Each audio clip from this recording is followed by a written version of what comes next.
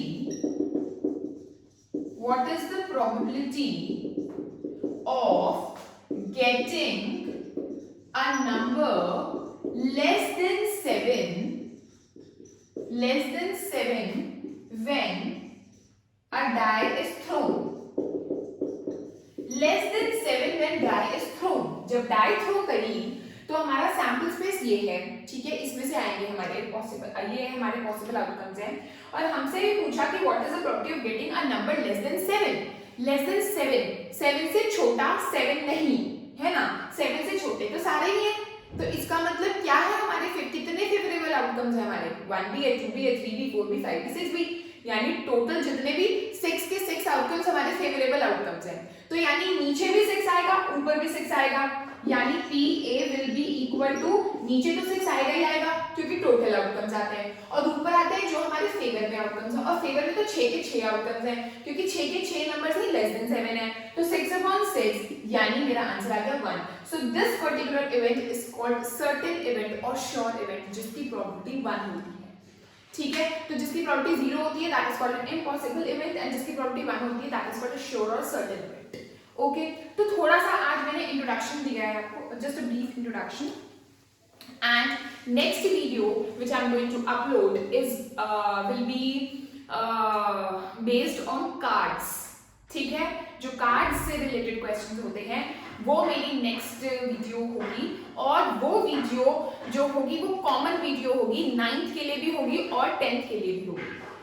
क्योंकि जो कार्ड्स से रिलेटेड क्वेश्चंस होते हैं वो 9th में भी आते हैं एंड 10th में भी आते हैं. And guys, probability is a very important chapter because ये हमारा 9th में भी काम आता है, 10th में भी, एंड अगर हम आगे जाएं 11th 12th वहां पर भी हमारा प्रोबेबिलिटी चैप्टर आने वाला है.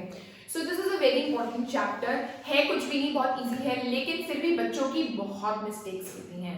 एक मार्क के बहुत सारे क्वेश्चंस होते हैं जो कि गलत हो जाते हैं. तो so next video will be related to cards, जो मेरा थंबनेल होगा उसमें मेंशन होगा कि ये 9th से भी रिलेटेड, 9th वाले बच्चे भी देखेंगे एंड 10th वाले बच्चे भी देखेंगे. So okay, thank you so much, keep watching and do subscribe my channel. Bye bye.